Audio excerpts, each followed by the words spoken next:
할렐루야. 거룩하고 복된 성일 저녁 7시 찬양 예배 시간인데 또 하나님의 말씀을 배우는 시간이 되겠습니다. 먼저 말씀드리기 전에 여러분, 이 거룩하고 복된 성일에 안식은 제대로 취하셨습니까? 그래야 내일 또 월요일부터 직장 생활하는데 무리가 없을 줄 믿습니다. 하나님의 말씀 따라서 순종하면 다 복이 됩니다. 그리고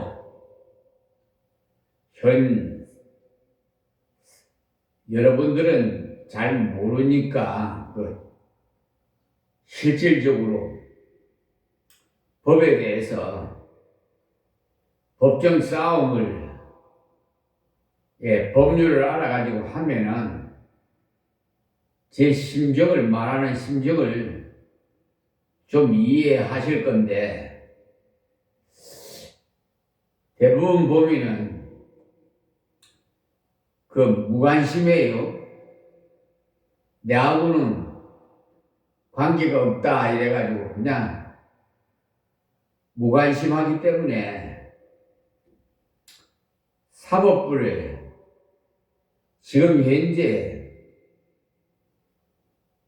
실적이 어떻다는 것을 여러분들은 깊이 모르고 뉴스에 나오는 그것만 보고 그냥 각각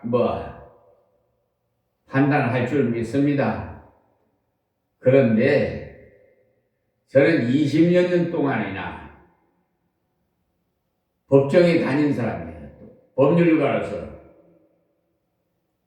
그래서 그 속성을 아주 그냥 꿰뚫어보고 있습니다. 아주 정관예우로요. 이 법관들이 사리사욕을 다 챙기고 돈이 우상이 돼가지고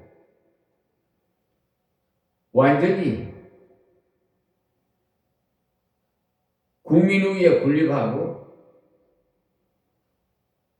헌법 103조 그 위에 군립해가지고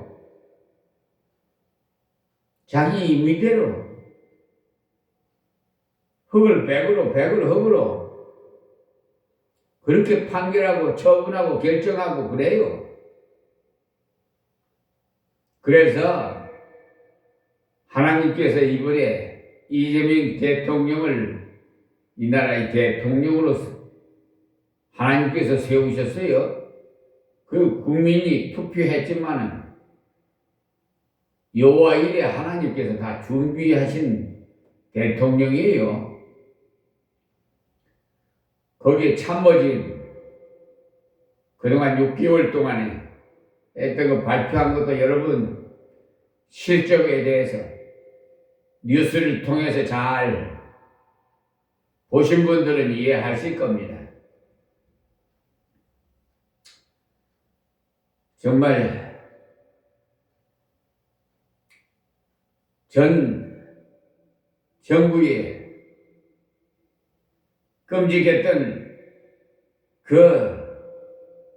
지난날의 생각을 하면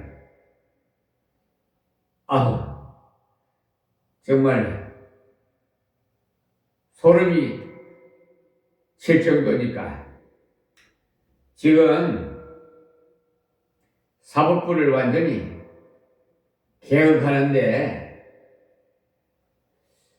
이번에 민주당에서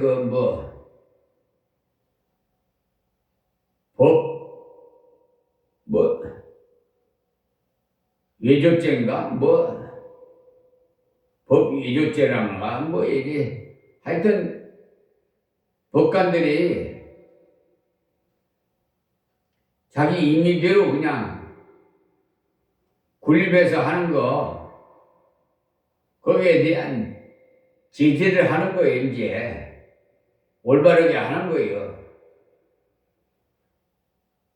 어느 대담자는 TV에 나와서 반대를 하고, 어느 분은 찬성하고 하는 걸 여러분도 들어봤을 거예요. 위원이니 위원이 될 같은 식으로 얘기를 하고 하는데, 지금 그분들은 가제가 기획편이라서 무슨 이해 타산이 있든지 지방 감사기식이니까 그렇게 좀 이해하시고, 이번에 추진하는 사법부 개혁에 적극적으로 여러분 기여해 주세요. 아주 정말 조희대 대법원장을 비롯해서 법관 30명을 얼마 전에 공수처에다가 용산 대통령실로 보냈었어요. 국민신문고로 해서. 그랬더니 공수처로 이첩이 돼가지고 공수처에서 자세한 고소장 작성하는 것을 보내주셨어요. 그래서 거기에 따라서 다 했거든요. 한 가지만 말씀드릴게요. 시간이 너무 많이 소모되니까. 대법원 박아무개 대법관은요,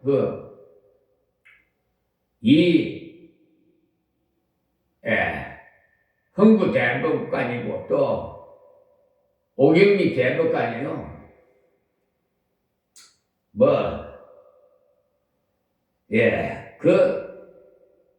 그분들은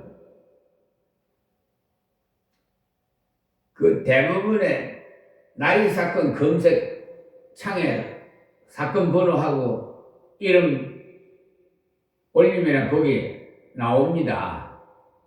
근데 제가 민사소송법 211조에 의해서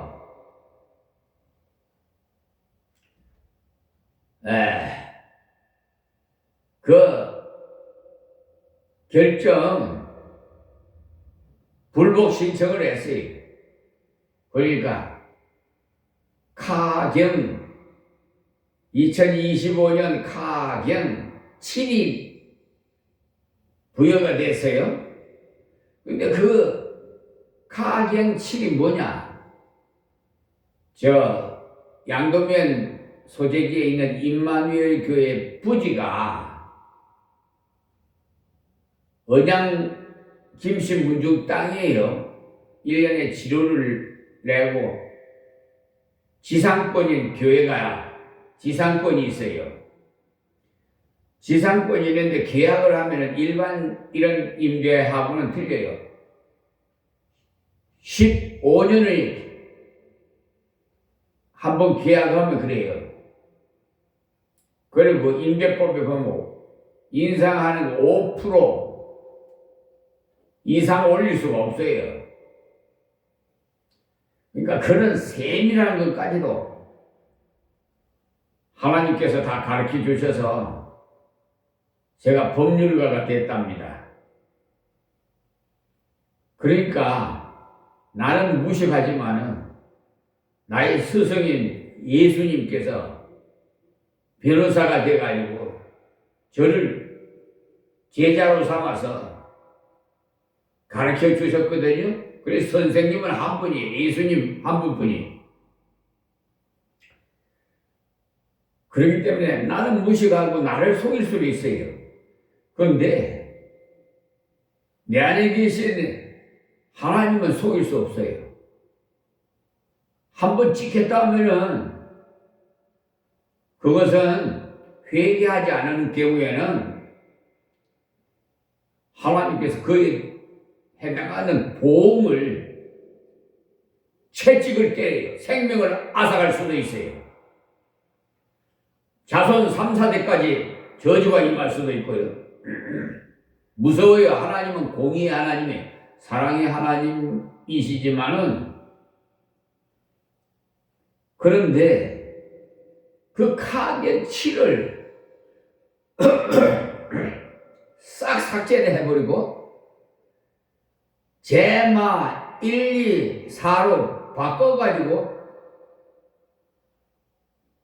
보정서를 명령을 보냈어요. 그러니까 송달료하고 이집대를 내라는 거죠. 내가 재심 청구도 안 했는데 제마 1, 2, 4 이랬어요. 하도 어이가 없어서 그 사건이 그 양동면 소재의 토지 그 인도 소속을 서울에다가 했더라고요. 원래 관할이요. 그 토지가 있고 피고소인들이 사는 곳이 관할 법원이에요. 민사소송법에 보면. 그렇기 때문에 강화군 법원으로 이송해 달라. 안 해줘요. 왜? 거기서 어물쩡물 해가지고 그냥 서울중앙지방법원에서 주물딱주물딱 해가지고 그냥 변호사 사가지고 저네들 그냥 임의대로 교회를 철거시키고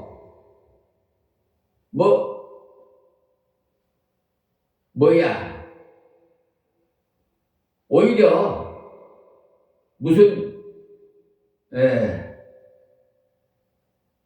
배당금 하여튼 청구소송까지 하려고 이 아주 불량한 자들이 그러니까 하나님께서 가만히 두겠어요? 완전히 케어를 시켜버린 거지.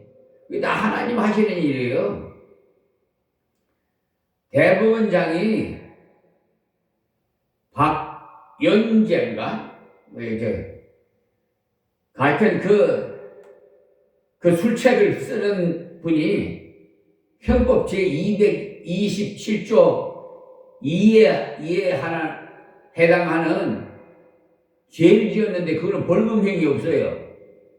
10년 이하의 징역을 살아야 돼요. 그래.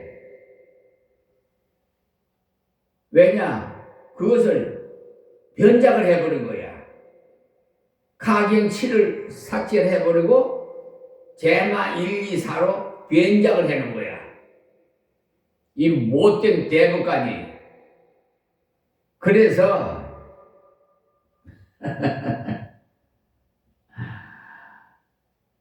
제가 한 거 아니라 하나님께서 완전히 케어시켜버려가지고 강화군 법원으로 이송하지 않으면 그 사건은 거기서 할 수가 없게 됐어요. 네. 그러니까 그게 벌써 법에 저촉이 됐거든요. 그러면은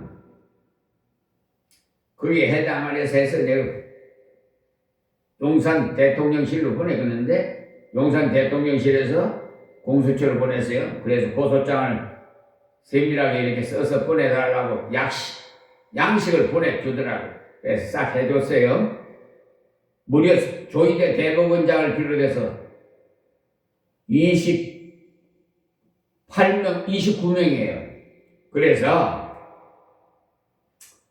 근데 어떻게 됐냐? 전부 다 각하로 처리를 했어요. 그것이 법 외에 아시겠습니까? 지금 민주당에서 다시 그 법을 만드는 것이 그래요. 법 외에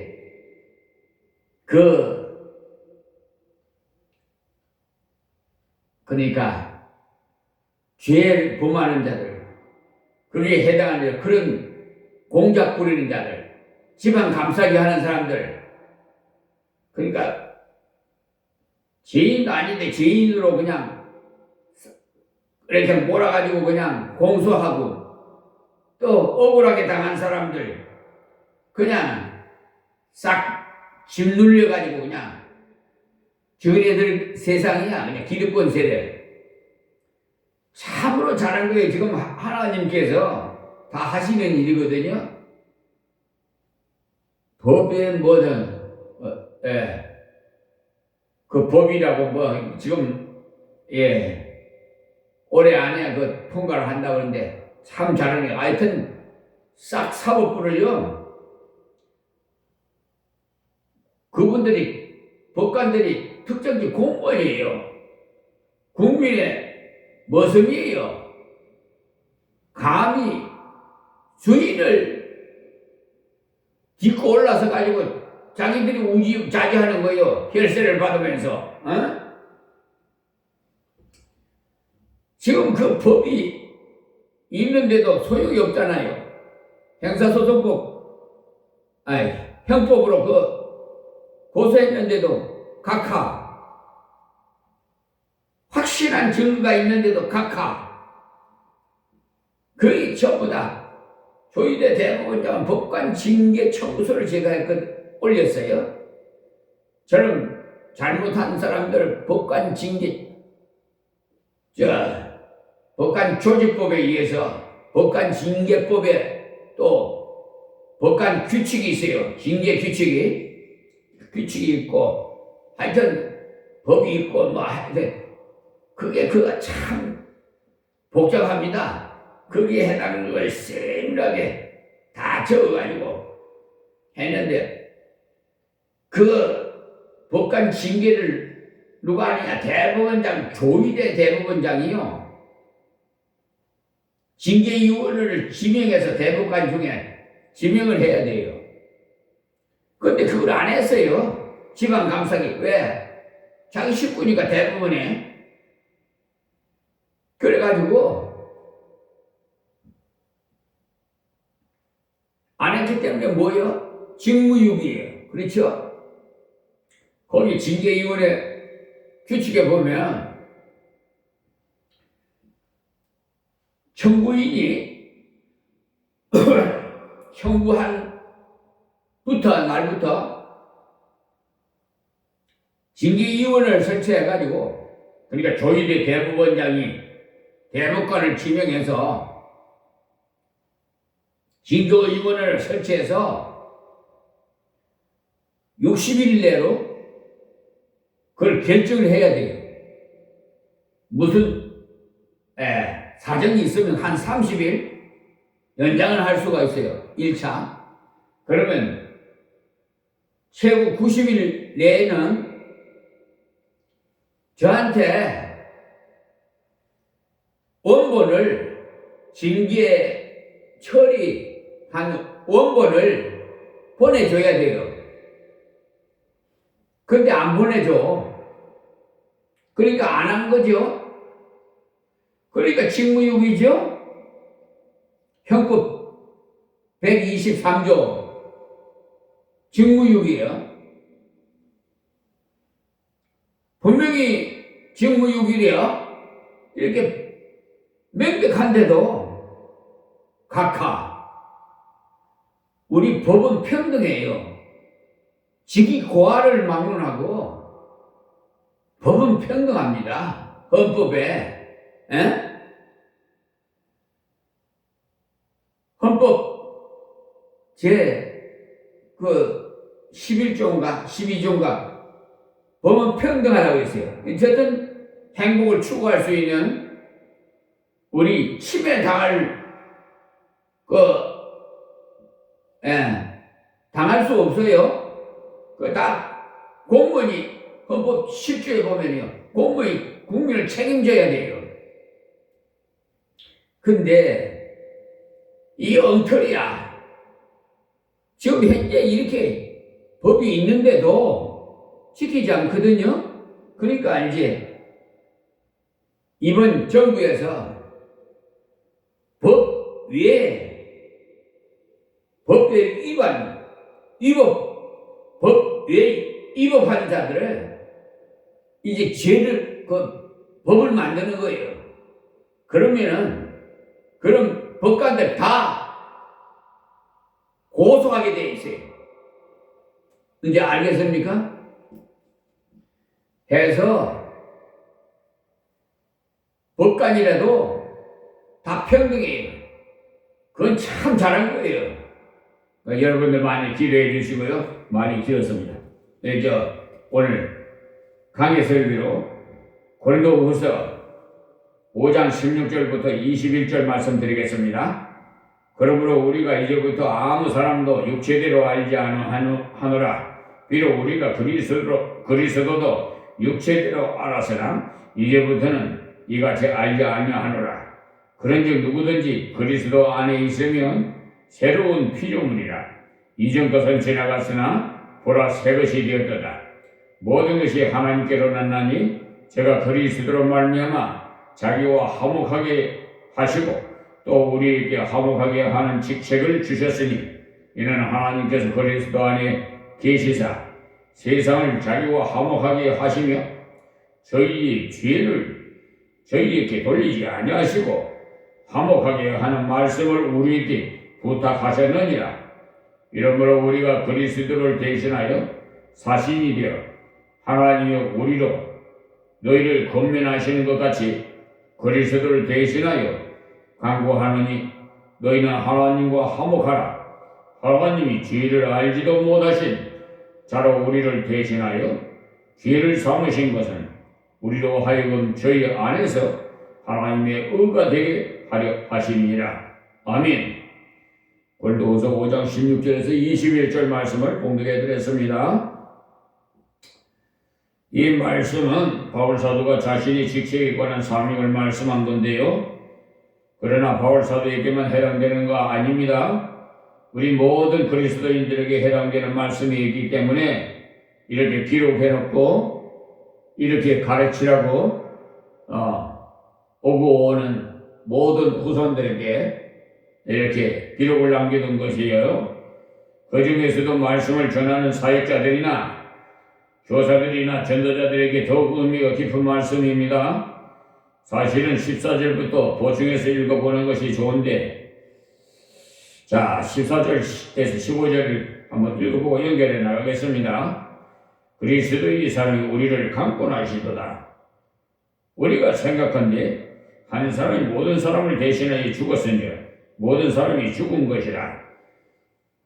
저가 모든 사람을 대신하여 죽으시면 산자들과 하여금 다시는 저희 자신을 위하여 살지 않고 오직 저희를 대신하여 죽었다가 다시 사신 자를 위하여 살게 하려 함이니라고 말씀하셨어요.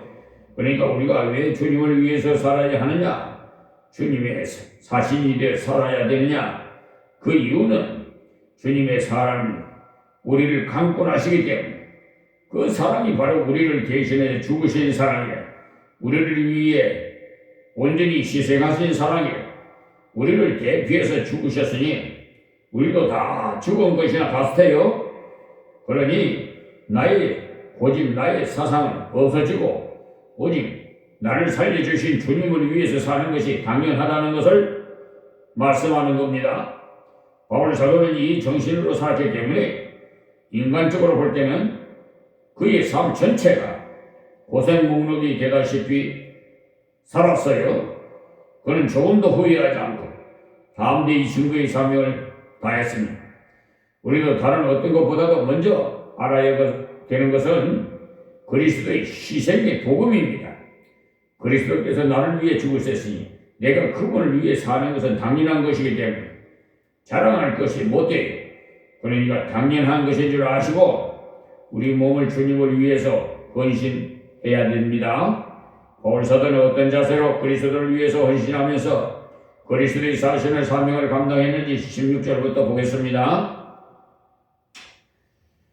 그러므로 했는데 이 그러므로란 앞에서 말씀하신 대로 예수님께서 나를 위해서 죽으시고 살으신 것은 이제부터는 주님을 위해 살으라고 죽으셨다는 것을 연결하기 위한 말씀이에요. 우리가 이제부터는 아무 사람도 육체대로 알지 아니하노라. 이제 우리는 세상을 보는 관점을, 특히 사람 보는 관점을 다르게 가져야 돼요. 특히 어린이를 볼 때 육체대로 보면 안 돼요. 육체대로 본다면 어린아이라서 철없다고 무시할 수 있어요. 우리나라는 고대로부터 어른을 존경하라는 말을 많이 했으나 어린이를 존중히 여기고 그의 생명을 귀중히 여기지 않은 마음은 일찍부터 갖지 못했어요. 그런데 그리스도의 복음이 들어오고부터는 어린이라도 육체대로 보지 않고 그의 영혼의 귀중성을 알기 시작한 겁니다. 육체대로 본다는 말은 겉모양만 보고 판단하는 것을 말하는 겁니다. 우리는 사람을 볼 때 겉모양을 보고 판단하면 안 돼요. 언제나 그 속을 보고 판정해야 돼요. 어른은 전도에서 구원받게 하는 것도 매우 중요합니다만 한 영혼을 구원했으니까 말이죠. 그러나 어린이를 전도하는 것도 한 사람이 생애를 구원하는 것이기 때문에 더욱 귀중해요. 그러니까 어린이를 교육하는 기관에서 수고하는 분들은 이 말씀을 더욱 깊이 새겨 들으시기 바랍니다. 우리도 잘못하면 어린이이기 때문에 무시하고 가르칠 말씀의 준비를 적당하게 하게 해도 괜찮다는 생각을 갖기가 쉬운데 조심하십시오.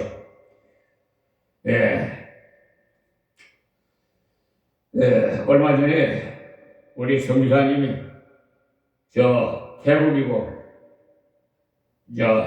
말레이시아를 갔다 왔는데 그 나라는 전도하는 것이 헌법으로는 보장되어 있으면서도 해교 국가가 되어라. 실제로는 자유가 없다는 것. 그래서 집회를 열어놓고 사람을 부를 수는 없다는 것.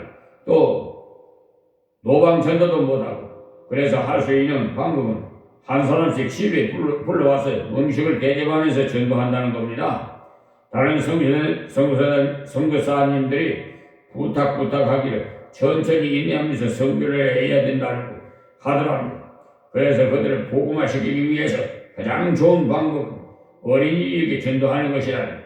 어른들을 만나서 말하기 어렵지만 어린이는 쉽다는 것. 어떤 선교사님 어린이들을 사귀어서 전도했더니 안식년을 2번 지난 동안에 그 어린이들이 다 커서 교회의 지도자가 되어 있더라는 거예요. 그래서 어린이들에게 전도하는 것이 선교의 가장 좋은 방법임을 알았다는 것입니다. 우리 교회도 마찬가지. 사람을 볼 때 육체대로 보지 말아야 돼요. 어린이도 역시 한 영혼이에요.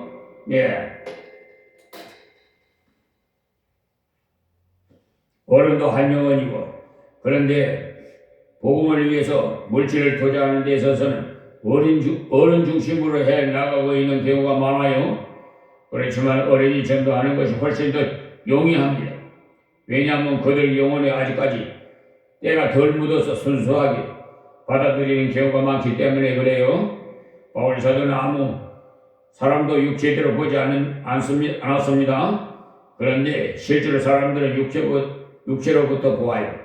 키는 얼마나 크냐, 공부는 얼마나 했느냐, 어떤 자리에 있었느냐, 이런 것들을 먼저 봐요.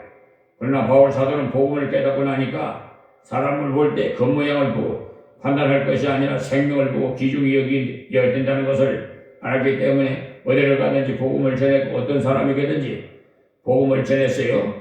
우리가 어린이에게 전도하기를 힘쓰는 것도 그런 의미가 강하게 부여되어 있습니다.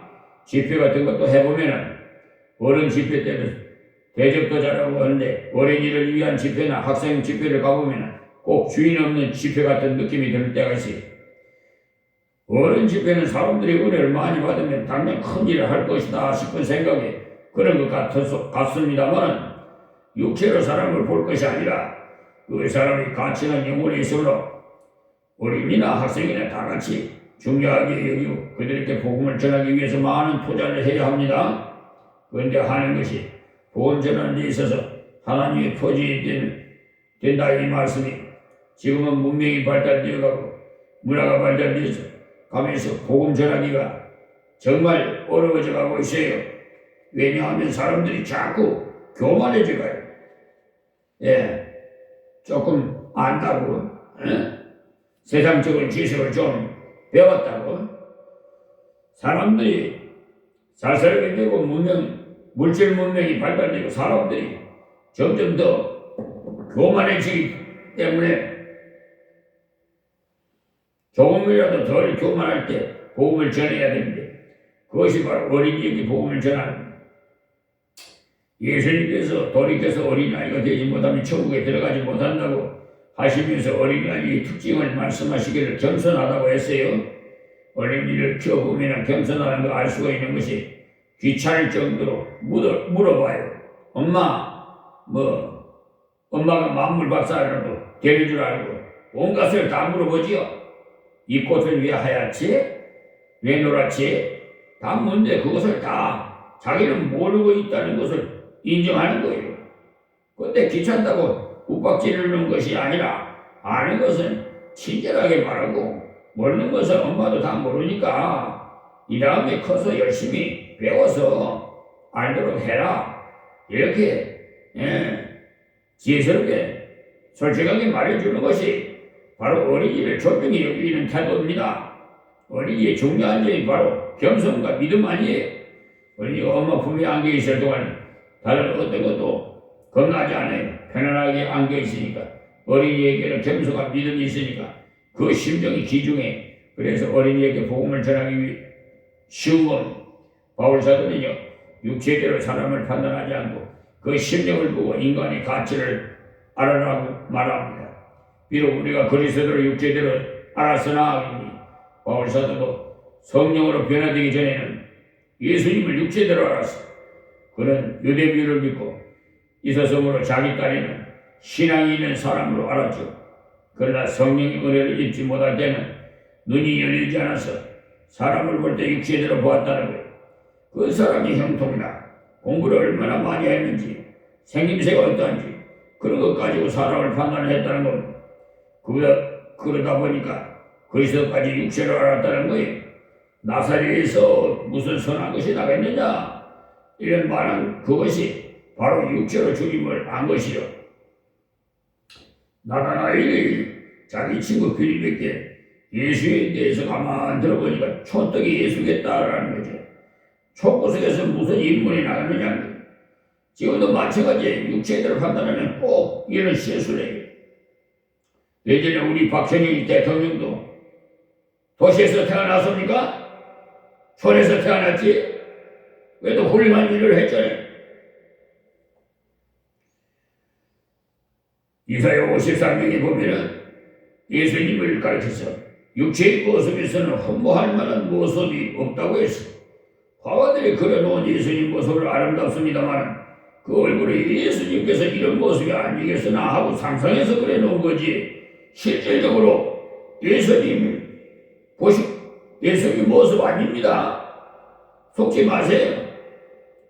그림 그리는 사람이 이런 상상해서 그냥 그린 거니까 성경에 예수님 모습으로 흠모할 만한 모습이 없고 또 풍채도 아름답지 못하다고 했어요. 땅에서 돋아나는 연한 순 같다고 했어요. 육체대로 본다면 예수님께서는 나사렛 출신이고 목수의 아들이고 공부도 못한 사람이라서 바울 사도까지도 무시하고 이단자로 생각하고는 그를 따르는 자들을 죽이고자 이를 갈면서 잡고자 했던 거죠. 그러나 육체대로 사람을 평가하면 안 돼. 전도하러 갔을 때도 전도 대상자의 형편을 보고 전도하면 안 됩니다. 사장이니까 부자니까 할 것이 아니라 그의 영원히 귀중함을 알고 누구라도 없이 여기지 말아야 됩니다. 니제르 사람이나 우리나라 사람이나 다 같이 귀중한 한 영혼을 가지시. 그래야 우리는 사람도 육체로 알지 말 것이고 또 사람도 육체대로 보지 말아야. 우리는 예수님을 바로 알아야 됩니다. 요한복음 5장 30분으로 보시면 성경은 예수님에 대해서 말씀하고 있고 또 성경을 통해서 예수님을 봐야 어떤 분이 신지를 알 수 있다고 말씀하고 있어요. 고린도전서 12장 3절에도 누구든지 성령으로 아니하고는 예수님을 주시라고 할 수 없다고 했어요. 그래서 칼빈 선생은 말씀하시기를 그리스도를 알기 위해서는 성령으로 또 성경으로만 알 수 있다고 말씀하셨어요. 성경을 통해서 예수님을 알 수 있으나 성경을 통해서는 봐야 바로 알 수가 있어요. 우리가 그리스도의 사실로서 예수님을 바로 전해주려면 성경이 가르쳐준 대로 예수님을 전해야 됩니다. 예수님은 날 때 보시지 못했잖아요, 다. 그러니까 전해주는 이 성경에 있는 말씀을 전해줘야 돼요. 세상에 많은 사람들이 예수님을 가르쳐 4대 성자라고 해요. 그들은 육체의 예수님을 말하는 거예요. 예수님을 박해주의자로 알고 훌륭한 신분이라는 것입니다. 그들이 성경에 나오는 예수님을 바로 안다면은 욕을 퍼붓는 사람도 있을 거예요. 왜냐하면 예수님께서 하나님의 아들이라고 말하니 또 예수님을 안 믿으면 아무도 천국에 갈 수 없다고 했으니까 웃긴다고 할지 모릅니다. 또 시대의 사기꾼이라고 할지 몰라요. 그러나 누구라도 성경을 통해서 예수님을 알아야 바로 알 수가 있는 거죠. 예수님께서 친히 성경을 내게 대해서 말하고 있다고 했기 때문에 그리고 성경을 보고 예수님을 알았다 하더라도 성령의 감동으로 성령의 눈을 뜨지 못하면 예수님을 주시라고 할 수가 없어요. 예수님께는 나의 죄를 위해 죽으셨고 나의 주가 되신다는 것을 알 수 없는 겁니다.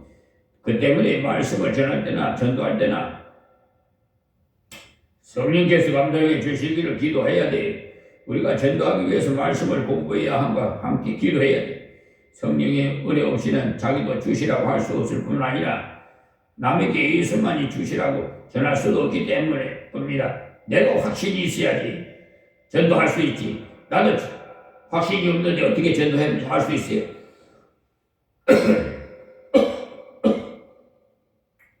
그렇기 때문에 성령으로만 주님을 바로 알 수가 있습니다. 때문에 성경을 읽을 때나 설교를 들을 때나 성령께서 감동해 주시기를 기도해야 성경이 말씀하신 그리스도를 발견할 수가 있어요. 그래서 여러분 설교를 이전에 집에서 많이 기도하고 나오시라고 그랬잖아요. 준비한 자에게 그릇을 준비한 자에게 담아주시의 은혜를 듬뿍듬뿍 누르고 건드려 넘치도록 17절 말씀이 그런즉 누구든지 그리스도 안에 있으면 새로운 피조물이라. 이 무슨 말씀이 흔히들 많이 사용하죠?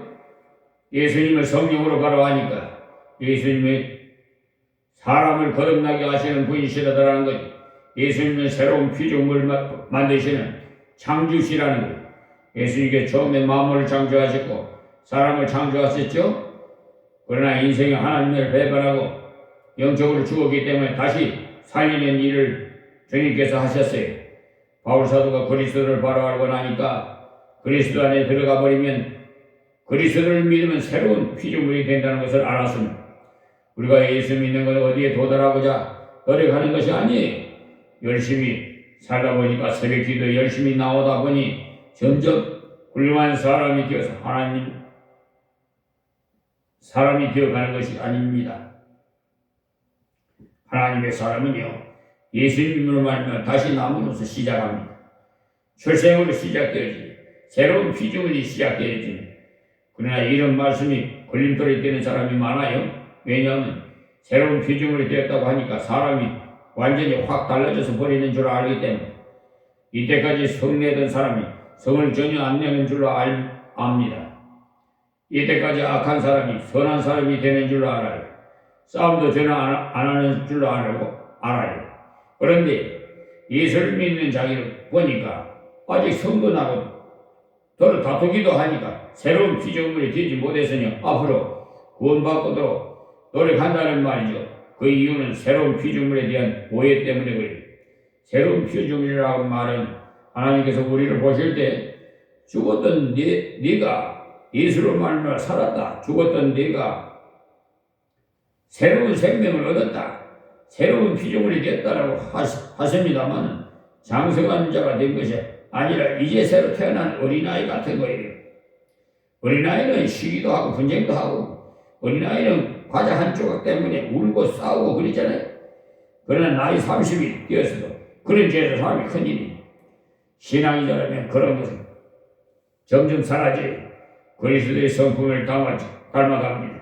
새로운 피조물이라 이 말씀 하나님께서 보시는데 완전한 새 사람임을 말하는 것입니다. 예수님을 믿으면 새로운 체질물이 되게 하신다는 말씀이. 그래서 새로운 피조물이라 이전 것은 지나갔으니 보라 새 것이 되었다라고 했어요. 우리는 예수님을 믿음으로 새 사람이 되었어요. 할렐루야. 믿습니까? 아직도 아멘 하지 않은 사람 아직도 믿음이 없는 것 같아요. 우리는 예수님을 믿음으로 새 사람이 되었어요. 그러나 생활에 있어서는 아직도 부족함이 많아요. 그러나 하나님은 완전히 새 사람으로 보신다. 우리가 기여해야 되는 것은 어린아이에게 복음을 전해서 믿었다면 그 역시도 새로운 피조물 되었을 알고 귀히 여기고 장성하도록 지도하고 그도 그리스도의 사신이 되도록 돌봐줘야 합니다. 새 것이 되었으니 새 것답게 살도록 자녀답게 살도록 지도해야 돼. 자녀가 되기 위해 사는 것이 아니라 자녀 되었으니까 자녀답게 살도록 노력하라. 우리 한국 교회의 문제점이 뭐냐 하면 전도를 많이 해서 새 사람은 많은데 새 사람다운 사람이 너무나 적다는 거예요. 인격이 말씀으로 성령으로 변화된 사람은 너무나 적다는 거예요. 성령에 충만한 사람이 너무나 적어서 사이에 미치는 영이 너무나 미약하다는 거예요. 이 일을 근본적으로 개혁해 나가기 위해서는 유치원부터 말씀으로 믿음과 생활, 교육을 담당해야 돼. 세상이 떠나는 온들이 푸르러지는 것처럼 어린이가 자란 나의 소망이지. 어른들은 이미 잘못 살아온 것이 습관화되어가지고 고치려면 오래 때를 다 보게 되면 힘이 너무나 많이 들어요. 예수를 믿으면서도 옛 습관이 버리지 못하는 죽을 때까지 가지고 있는 사람이 많습니다만 어린이는 복음을 확실히 받고 말씀을 배우면 그런 것이 감전되지 않고 바로 그리스도의 성품을 닮아가요. 저는 어릴 때부터 믿는 이렇게 가정의 자녀들을 보면은 모태신앙이라고 그러죠. 예. 근데 정말 모태신앙답게 성장하는 어린이가 그런 장성에서 같이 이렇게 교제를 나눠보면은 글쎄요, 별다른 거 없더라고. 특별한 거 없어요. 이 늦게 자가 먼저 된다는 말씀이 있잖아요.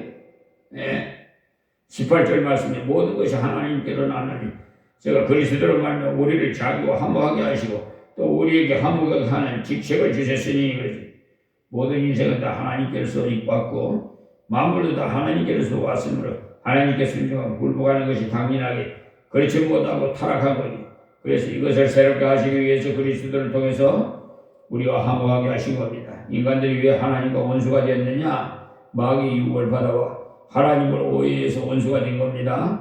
아담 하와가 하나님을 오해해서 원수가 되었어요. 하나님께 그들을 위해서 선악을 알게 하는 나무의 열매를 따먹지 말라고 하셨는데 하나님을 오해하고는 하나님께서 왜 저것을 먹지 말라고 하셨을까? 저것도 먹으라고 하실 것이지 하나님을 오해하고는 따먹은 겁니다. 지금도 많은 사람들이 하나님을 오해하고 있어요. 그리스도를 오해하고 있어요. 교회 오면은 달라고 하는 줄로 오해하고 있어요. 교회가 자기 것을 빼앗는 줄로 오해하고 있어요. 때문에 우리 그리스도인들은 그리스도인은 빼앗고자 하신 것이 아니라 주시고자 오셨다는 사실을 잘 말해줘야 돼요. 그리스도께서 오신 것은 우리가 죄인 되었을 때 하나님께서 증인까지도 사랑하시고 계셨음을 이렇게 말씀하고자 오신 겁니다. 우리가 의인 되었기 사랑하신 것이 아니에요. 수고하고 무거운 짐진 자들아 다 내게로 오라. 제 짐을 지고 고생하는 자를 다 주님께 오라고 했어요. 세상은 착한 사람, 머리 좋은 사람이나 오라고 하지 않은 죄인을 환영하는 데는 한 군데밖에 없어요. 그러나 주님께서는 죄인을 위해 오신 것, 하나님께서 우리 지인들을 하나님과 화목하도록 예수님을 보내시고, 그래서 예수님의 직책이 화목의 직책, 예수님께서 성천하실 때 그 직책을 우리에게 맡기고 가신 겁니다. 그래서 우리 복음을 전할 때 능동적으로 전해야 돼. 그가 오니까 대답해 주는 것이 아니고 내가 먼저 말해줘야 돼. 기독교의 전도는요, 이렇게 용전이 아니라 도전이에요. 저쪽에서 말해주는 것이 기독교 전도나 선교가 아닙니다. 먼저 저들에게 전해줘야 되는 것이 도전해야 됩니다.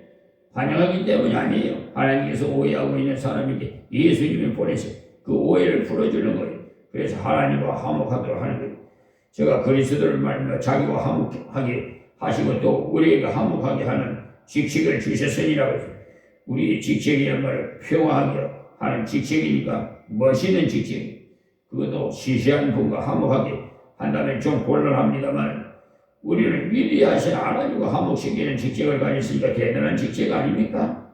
위대하신 하나님, 전능하신 하나님, 영생을 주시는 하나님과 화평하도록 하는 직책을 가졌으니 얼마나 좋은 직책입니까? 때문에 복음을 전할 때 비는 식으로 한 번만 교회에 나와 주십시오 하는 식으로 하지 말아요. 구걸하는 식으로 하지 말아요. 그런 식으로 전하니까 저들이 나를 교회에 나오게 하고는 어쩌자는 셈인가? 나를 홀기려는 것인가? 이렇게 오해하잖아요. 하나님과 하나님의 초청을, 그런 초청이 아니에요. 앞으로 아이고 생명을 얻고 더 얻게 하고자, 더 풍성히 주시고자, 은혜를 주시고자 부르시는데 많은 사람이 오해하고 있어요. 그러나 어린이들을 잘 받아들입니다.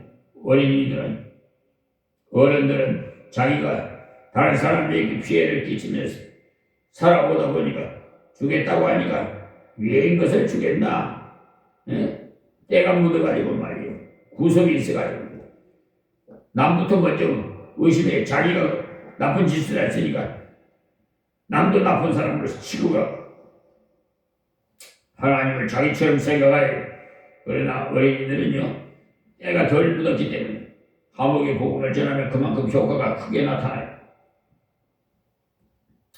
19절 말씀에 이는 하나님께서 그리스도 안에 계시사 세상을 자기와 화목하게 하시고 저희 죄를 저희에게 돌리지 아니하시고 화목하게 하는 말씀을 우리에게 부탁하셨느니라.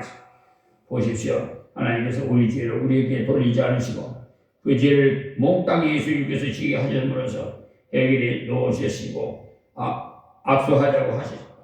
그러니 기쁜 소식 아닙니까?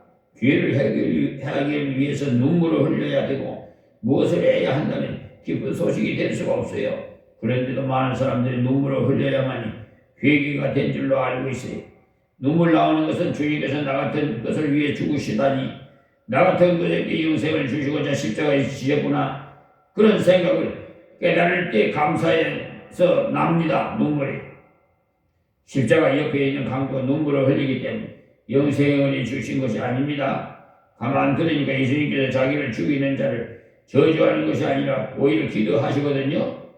하나님이 저들이 알지 못하고 저렇게 하니까 용서하소서라고 하니까 기도하는 걸 보니 저분이야말로 사람의 아니로다. 이렇게 이런 믿음이 생겨서 주여 당신이 나라에 있을 때 나를 기억하소서라고 말씀한 거죠. 그러니까 이렇게 상대방을 완전히 휩쓸 완전히 마음을 휘어잡을 수 있는 그런 테크닉이 있어야 돼요. 그때 그가 꼭 천당가게 해달라고 말하지 못했어요. 강도 주지에 체면이지 어떻게 그 말을 하겠습니까? 그는 기억해달라고만 했지. 그는 마음을 주님께 바꾼 거죠. 돌이키는 거죠. 그것이 회개입니다. 돌이키는 것은 유턴. 그러니까 회개는 방향 전환을 말하는 것으로서 방향 전환, 돌아서는 것을 말하는 것입니다. 지난날의 생애가 다 하나님 앞에서 원수로 살았음을 알고 원수를 받아주시는 그 사랑이 너무나도 감사해서 돌아서는 겁니다. 그러니 강국에서 눈물이 나는 그리고 우리가 전할 복음을 아주 쉬운 것이라. 화목하게 하는 복음이 이거 얼마나 쉬운 법이에요. 근데 자꾸 어렵다고 해요. 복음은 하나님의 원수 되었던 것으로 화목자 하는 것입니다. 원수들이 뛰어 돌아온 우리를 손잡고 하시는 하나님의 사랑과 소식을 전하는 것이 복음인데, 때문에 어린아이에게 이론적이기보다는 예수님의 사건을 쉽게 성실하게 바로 전해주면 아주 단순하게 받아들이는 수가 많아요.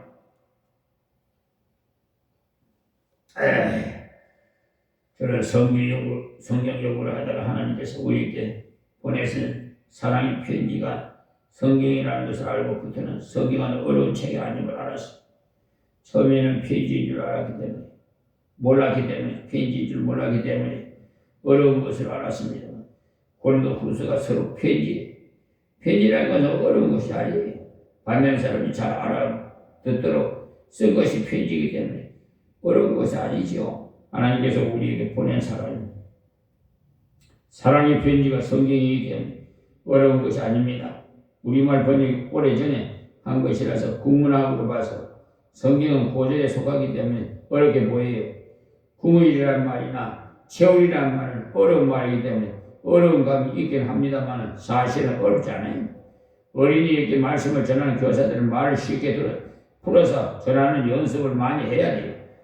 설명을 쉽게 해줄 수 있도록 화목하게 하는 좋은 소식이기 때문에 전하기 쉬운 소식이에요. 자, 20절 말씀입니다. 이러므로 우리가 그리스도를 대신해 사신이 되어 하나님이 우리로 너희를 권면하시는 것 같이 그리스도를 대신해 강구하느니 너희는 하나님과 화목하라. 복음 전하는 직책이 바로 사신인데, 사신이라는 것은 왕이 메시지를 전하는 자를 말하는 것. 우리 모든 성도들은 그리스도의 사신이에요. 그래서 제가 사법부에다가 문서 작성하실 때 정권대사 사자목사 김종선 목사라고 내가 써요. 예수님이 대신해서 복음을 전해야 돼. 그러니까 그리스도인이란 말만 바로 알아도 대단해. 그리스도인이 바로 이런 그리스도의 사랑을 말하는데, 그리스도의 사람이란 말은 그리스도를 닮은 사람이라는 말이에요. 사실이 되려면 예수님을 닮아야 돼. 말도 예수님 닮고 생활도 예수님 닮고 세상을 보는 사람도 예수님 닮고, 그래야 옳은 사신이 될 수가 있어요. 사신이 되고자 하는 사람이 그리스도를 닮지 못하면 걸림돌이 됩니다. 말과 행동이 같아야 되겠죠. 목사가 사람을 죽였다고 하는 어떻다고 봅니까? 하고 묻는 사람이 있는데 참으로 걸림돌이 아닐 수가 없어요. 그럴 때는 할 수 없이 목사 보고 예수 믿지 말고 예수 보고 예수를 믿으시오 해야 돼. 전도할 때 혹 나의 과거를 다 아는 사람이 있어서 너 같은 인간이 무슨 예수 믿는다고 네 행실이나 옳게 고쳐라고 할 때 맞아 하고 주눅들지 말아야 합니다. 내 행실이 그러니까 예수를 믿지, 내가 부족하기 때문에 예수를 믿지. 응? 완전하다면 예수는 안 믿어도 되겠지만 너무나 부족하게 예수를 믿고 새로운 인생을 살고 있는 것 아니냐? 그리스도만 나 같은 사람을 위해서 오신 분이시다. 이렇게 당당하게 좀 말하세요. 그 때문에 예수님을 닮아서 전할 수 있다면 가장 표가적으로 전할 수가 있겠지만 아주 닮지 못했더라도 전도해야 돼. 소가성이 여기를 예수님을 전혀 닮지 못하는 상태에서 바로 전도를 했지. 물 길러 가려고 왔다가 예수님을 만나고 바로 예수님을 믿고 곧 동네로 돌아가서 예수님을 소개한 사람이기 때문에 행실은 고칠 시간이 없어요. 그 여자는 전도를 아주 쉽게 했어요. 나의 과거를 다 아는 분이 있으니 와보라. 이분이야말로 그리스도가 아니냐라고 자기의 그 누추함을 나타내므로 복음을 전했어요. 나같이 더러운 여자에게 관심이 있으신 분이 있으니 와보라. 이분이 바로 당신을 건질 자가 아니냐. 우리도 복음을 전할 때 내가 괴로울 때, 내가 더러울 때 주님을 만나고 주님을 내게 사랑을 주시더라. 이렇게 그리스도의 사실로 화목에 말씀을 전해주는 것이 우리의 직책입니다.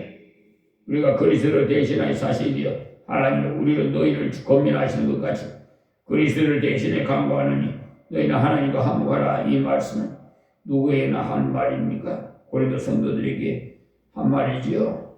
즉 저와 여러분에게 한 말씀이에요. 이들이 예수 그리스도를 믿고 하나님과 한복되었고 구원받았습니다. 그러나 고린도 성도들은 말썽이 많아요. 그래서 교회가 아주 어려웠죠. 교회 안에 흠행이 들어왔고 성도들끼리 소송이 일어나고 원사 문제도 서로 다투고 파벌이 생기고 그런 그들을 보고 너희는 하나님과 다시는 화목하라는 거예요. 이미 화목되었으나 범죄를 인해서 상태가 나빠졌어. 관계는 무너지고 상태가 나빠졌죠. 하나님이 백성된 자는요, 하나님과의 관계는 절대로 무너지지 않습니다. 그러나 죄를 범하면 상태는 나빠져요. 하나님께 기도해도 기도가 잘 안 되고 말씀을 들어도 해석이 잘 안 되고 왜냐하면 상태가 좋지 못하니까. 그래서 바울사도 고린도 성도들에게 너희는 하나님과 화목하라. 예수님이 화목이 제물이 되셨고 너희가 믿고 화목하게 됐지만 다시 화목하라고 한 것은 회개 하라는 말씀이에요. 그것도 그냥 화목하라고 하지 않고 간구한다고 했어요. 원망하는 것이 아니고 책망하는 것이 아니고 간구한다고 했어요. 그러나 간절한 말입니까? 고린도 성도들이 잘 되라고 하는 말인 겁니다. 권위 세우고자 하는 말이 아니라는 거죠. 생명도 하나님과 화목해야 얻게 되지만 생활도 하나님과 화목할 때 풍성해지는 겁니다. 자, 마지막 21절입니다.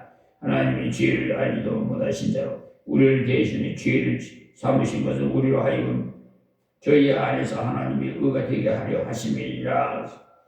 예수님께서 죄를 알지도 못했다는 말은 죄가 무엇인지 모른다는 말이 아니라 죄를 지으신 일이 없다는 말입니다. 그러니까 우리를 대신하시기 위해서 죄인 취급을 받으셨던 거죠. 그래서 우리가 주님을 의지할 때 우리의 모든 죄가 다 사함받아서 죄가 죄 없다 하시는 정도가 아니라 의롭다고 하셨어요. 때문에 우리가 은혜의 보좌 앞에 당당히 나가는 겁니다. 그저 죄만 없어졌다면 당당히 나갈 수가 없어요. 감옥소에서 10년 징역 살고 나오면 당당하게 나서 다닐 수가 없어요. 그러나 그 사람의 공로가 인정되었다면 감옥에서 나왔다 해도 당당히 다닐 수 있어요. 예수님께서 우리 죄를 사해 주실 뿐만 아니라 의인되게 하셨어요. 예수 그리스도를 의지할 때 하나님께서 우리를 옳다고 인정해 주시는 것입니다. 이 소식을 전하는 사람 사명을 우리에게 주셨어요. 이 사명을 옳게 감당하려면 예수님을 닮아야 쉽게 감당할 수가 있어요. 우리가 화목이 사신으로서 기억해야 되는 것은 사람을 육체로 보지 말자라고, 가난한 사람이나 어린이라고 해서 육체로 보지 말으라는 것. 하나님께서 우리를 육체로 보시지 않았습니다. 사람을 볼 때 세상의 눈으로 볼 것이 아니라 그 영혼을 봐야 차별 없이 바로 전할 수가 있어요. 우리가 화목의 말씀을 전할 때 내게 주시는 화목의 은혜를 그들에게 간증해 주어서 실질적인 증거가 되도록 합시다. 신나는 모든 죄를 사함받고 이제 새 사람이 되어서 이 소식을 전해주자는 것. 새 사람이 되어서 이 새 사람답게 살지 못하면 문제가 많은데 우리는 새 사람다운 증거를 가지고 전하는 자들이 됩시다. 시간 쓰는 것이나 돈 쓰는 것을 볼 때 새 사람이냐 옛 사람이냐 그대로 표가 제일 많이 드러나요. 그 사람이 시간을 어떻게 쓰고 있느냐 그걸 볼 때 그 사람을 알 수 있어요.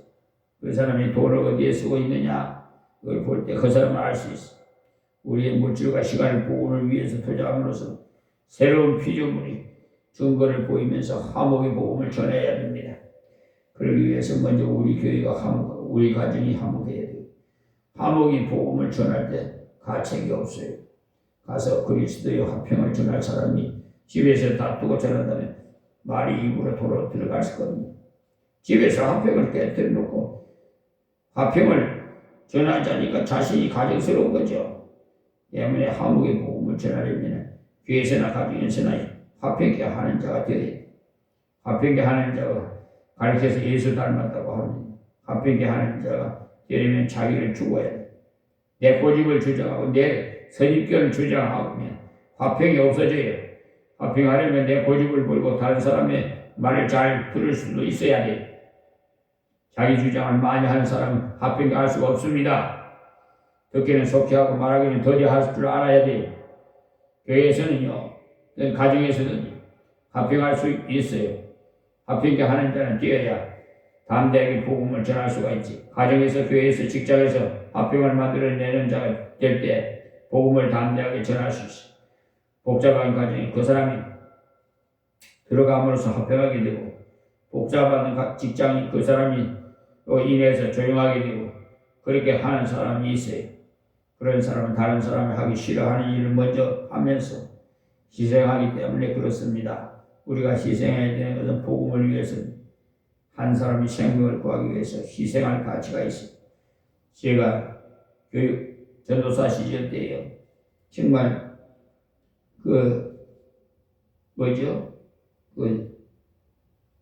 속에서 있잖아요. 일당 하루 용역회사 거기도 다녔었어요. 근데 가서 일하면은 주인이 보든지 말든지 깨끗이 그냥 뒷수나가게끔 정리정돈하고 나와요.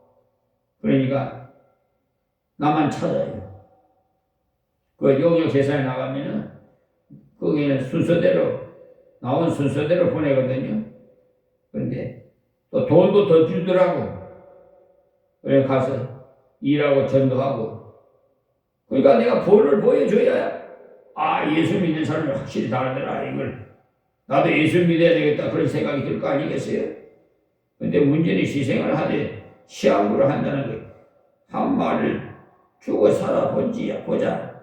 죽어 살아보자라고 해. 그런데 한 달을 죽어 살아봐도 아무 변화가 없자. 죽어 살 것이 아니라 활발을 하고 살자 하니까 더욱 폭발하는 거예요. 가만 보면 나를 시험했구나 하고 더욱 사납게 나와요. 우리는 하나님께 갈 때까지 희생하며 살아야 돼요. 합평하기 위해서는요, 많은 것을 희생해야 돼요. 질 문제가 아닌 것은 다 희생하십시오. 그렇게 희생할 때 가정에서, 직장에서 복음이 전해야 돼요. 그러기 위해서는 내가 합평의 사람이 돼요. 우리에게 그리스도의 사실이 되라고 하셨으니까 어린아이로부터 노인에 이르기까지 무차별 복음을 전해야 돼요. 예수님께서 천한 만민에게 복음을 전하라고 하셨으니까 이 말씀을 순종함으로 사신의 사명을 감당하시기 바랍니다. 오늘 여기서 말씀했습니다. 하나님 감사합니다. 주신 말씀 또한 전했사오니 아버지 하나님, 저희 듣고 그냥 스쳐버릴 것이 아니라 귀담아 듣고 육의 신비에 새기고 말과 행동이 같아서 열매가 맺는 삶이 되기를 원합니다. 옛사람은 다 죽고 만들고 새 사람을 거듭나서 하나님 앞에 영광을 돌릴 수 있는 하나님의 백성들이 되게 하옵소서. 이 세상이 너무나 혼탁스럽습니다. 사이비 종교나 거짓 선지자들이, 이단들이 판을 치고 있는 세상이니 아버지 하나님, 하나님의 아들, 딸들 불쌍히 여기시고 항상 깨어서 성령의 인도함을 받도록 은혜를 베풀어 주시옵소서. 예수님의 이름으로 기도합니다. 아멘. 할렐루야. 할렐루야. 감사합니다.